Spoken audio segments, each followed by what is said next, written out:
बिस्मिल्लाहिर्रहमानिर्रहीम। Hi guys, this is Ahmed and welcome to my YouTube forex money channel. उम्मीद करता हूं कि आप सब खैरियत से होंगे। तो गाइस, अभी की वीडियो में हम एनालाइज करने जा रहे हैं euro JPY 4 our chart analysis. बहुत गौर से समझ लें। जैसा कि आप सबको ऑलरेडी जो है वो मैंने बताया भी और साथ साथ अपडेट भी देता रहा कि प्रीवियस वीक में और उससे प्रीवियस जो इसका एक टोन चल रही थी यूरो जेपीवाई की, वन टेस्ट, सेकंड टेस्ट और थर्ड टेस्ट, तो ट्रिपल टॉप पैटर्न हमें जो है वो इसमें देखने को मिला और हमने उसके अकॉर्डिंग जो है वो एंट्री भी ली और वो एंट्री सक्सेसफुल भी रही, अल्हम्दुलिल्लाह। अच्छा, अब यही चीज़ होती है जब पेयर अपनी मूवमेंट नॉर्मल करते हैं ना, तो फिर आपको एंट्रीज खुद ब खुद ही मिलना शुरू हो जाती हैं। लेकिन जब पेयर एक ट्रेंडी मूवमेंट पकड़ लेते हैं, एक पैनिक सिचुएशन में जो है वो मूव होना शुरू हो जाते हैं, तो फिर आपके पास कोई चारा नहीं बचता। और कोई चारा जब नहीं बचता तो फिर उसके नतीजे ये आते हैं कि आप लोगों की जो ट्रेड्स हैं वो धड़ाधड़ स्टक होती हैं और फिर आप लोग जो है वो लॉस की तरफ जाते हैं और कुछ उसमें से प्रॉफिट की तरफ भी चले जाते हैं।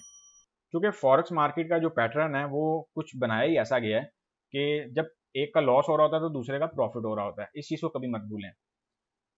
तो लिहाजा बात की जाए इसके स्ट्रक्चर की, तो स्ट्रक्चर इसका बड़े सिंपल सा है। सबसे पहले मैं आपको यहाँ पे इसका रेजिस्टेंस एरिया ड्रॉ करके देने लगा हूँ, उसको समझ लें। इस रेजिस्टेंस एरिया में जो है ये हमारे पास बिल्कुल माइनर सा रेजिस्टेंस एरिया है, बट ये रेजिस्टेंस एरिया इग्नोर नहीं किया जा सकता किसी भी लिहाज से। इस रेजिस्टेंस एरिया को हम इग्नोर नहीं करेंगे। और क्यों नहीं करेंगे, उसकी सबसे बड़ी रीजन ये है क्योंकि ये पेयर इस टाइम हुआ है साइडवे। तो इस टाइम जो इसका टोटली डिपेंड है वो सपोर्ट और रेजिस्टेंस के लेवल्स पे डिपेंड कर गया है। अगर ये मार्केट का कोई ब्रेकआउट होता है और मार्केट अपवर्ड मूवमेंट की तरफ जाती है तो फिर सिनेरियो मामला कुछ और हो जाएंगे।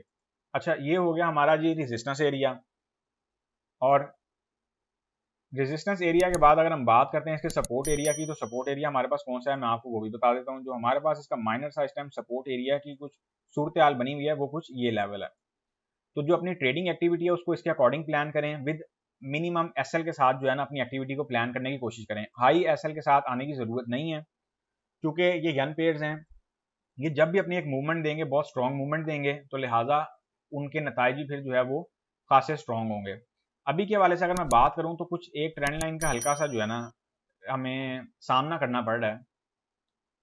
और इस ट्रेंड लाइन के बिहाफ पे जो हमें एंट्री जो है फर्दर देखना पड़ेगी कि हमारे पास जो कंडीशन है, जो सिनेरियो है वो क्या बनते हैं। अगर तो मार्केट इस ट्रेंड लाइन के अंडर रहती है रिमेन, तो फिर हमारे पास कुछ एक जोन बनेगा सेलिंग का यहां से।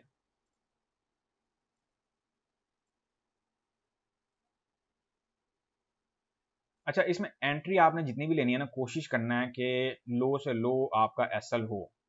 एक हमारे पास ये नोयत बन रही है इसमें सेल के स्ट्रक्चर के पॉइंट ऑफ व्यू से।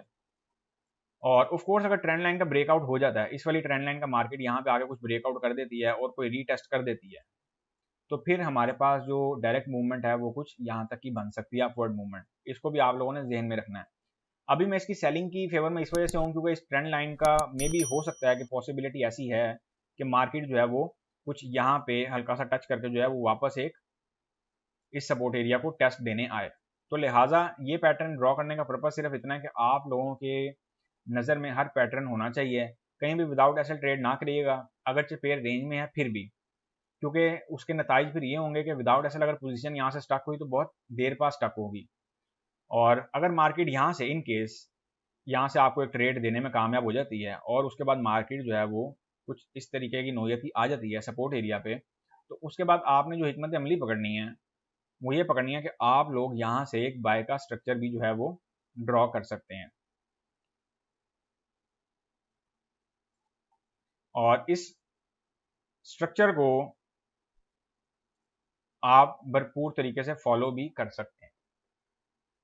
और ऑफ कोर्स अगर मार्केट जो है वो इस ट्रेंड लाइन का ब्रेकआउट दे देती है तो फिर मार्केट जो है वो एक अपवर्ड मूवमेंट की तरफ जा सकती है। और ये जैसा कि हमारा जो प्रीवियस रेजिस्टेंस एरिया है जो अभी करंट सिचुएशन को भी जो है वो हमें दिखा रहा है कि ये रेजिस्टेंस एरिया में हूँ यहाँ पे, तो मार्केट इस रेजिस्टेंस एरिया को भी टच करने जा सकती है।